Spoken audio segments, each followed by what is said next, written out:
আমরা দশম শ্রেণীর সরল সুদ কষা বা সিম্পল ইন্টারেস্ট এই অধ্যায়টি নিয়ে আলোচনা করছি। এর আগের লেকচারে আমরা সরল সুদ কষায় এই অধ্যায়ের প্রাথমিক যে ধারণা রয়েছে সেই ধারণা নিয়ে আলোচনা করেছি। আজকের লেকচারে আমরা সরল সুদ কষা বা সিম্পল ইন্টারেস্ট এই অধ্যায়ের যে প্রয়োগগুলো রয়েছে নিজে করি সেই প্রয়োগগুলো নিয়ে আলোচনা করব। দেখো, প্রয়োগ নাম্বার 2 নিজে করি। এখানে আমাদের ছক দেওয়া আছে, সেই ছকে আমাদের আসলের মান বলে দিয়েছে, সময়ের মান বলে দিয়েছে এবং বার্ষিক সরল সুদের হার বলে দিয়েছে। আমাদের মোট সুদের মান অর্থাৎ সরল সুদের মান নির্ণয় করতে বলেছে।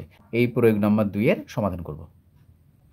সো প্রথম দেখো, আমাদের প্রদত্ত দিয়ে দিয়েছে আসল পি এর মান বলে দিয়েছে 600 টাকা, সময় টি এর মান বলে দিয়েছে 1 বছর এবং বার্ষিক সরল সুদের হার বলে দিয়েছে 5%। তাহলে সুদের মান চেয়েছে অর্থাৎ সরল সুদ। তাহলে আমরা কি জানি, ফর্মুলা লিখে নাও যে আমরা জানি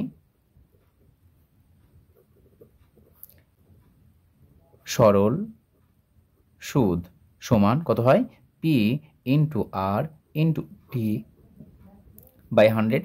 দেখো, এখানে আমাদের সরল সুদের মান চেয়েছে, তাহলে পি এর মান বলে দিয়েছে 600 টাকা, বসিয়ে দাও 600, ইন্টু আর এর মান বলে দিয়েছে আমাদের 5%, 5 বসাও, ইন্টু টি সময় বলে দিয়েছে 1 বছর, ডিভাইড বাই 100। কাটাটি করো, 0 0 0 0 কাটলো, কত হচ্ছে আমাদের 5 6 30। সুতরাং আমরা সরল সুদের মান কত পেলাম, 30 টাকা। তাহলে অতএব সরল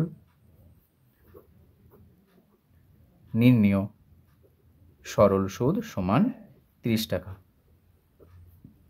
শুধুমাত্র আমাদের যে সূত্র রয়েছে সেই সূত্রের সাহায্যে আমরা মান বের করলাম।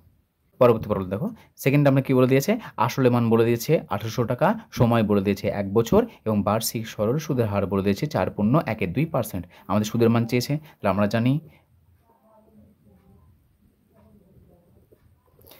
সরল সুদ সমান P into R into T by 100 equals to P এর মান কত দিয়েছে 1800, ইন্টু আর এর মান বলে দিয়েছে 4.12 ইন্টু টি এর মান 1 বছর, ডিভাইড বাই 100।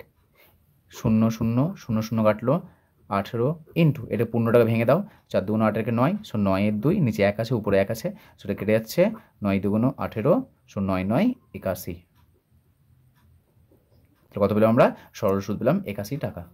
তাহলে অতএব নির্ণেয় সরল সুদ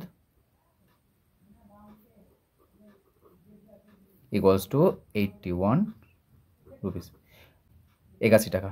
সুতরাং আমরা শুধুমাত্র সূত্রের সাহায্যে প্রয়োগ নাম্বার 2 এর যে দুখানা প্রবলেম ছিল, আসলে মান দেওয়া ছিল এবং বার্ষিক সরল সুদের হার ও সময়ের মান দেওয়া ছিল, শুধুমাত্র আমাদের সরল সুদের মান নির্ণয় করতে বলেছিল। শুধুমাত্র দেখো, আমরা সূত্রের সাহায্যে যে সূত্র রয়েছে সেই সূত্রে আমরা সমস্ত মানগুলো বসিয়ে দিয়ে সরল সুদের মানটা নির্ণয় করলাম। এইভাবে আমাদের যদি কোনো প্রবলেমে শুধুমাত্র সরল সুদের মান নির্ণয় করতে বলে, তার শুধুমাত্র যে ফর্মুলা রয়েছে সেই ফর্মুলার মানটা বসিয়ে এইভাবে আমরা সরল সুদের মান নির্ণয় করব।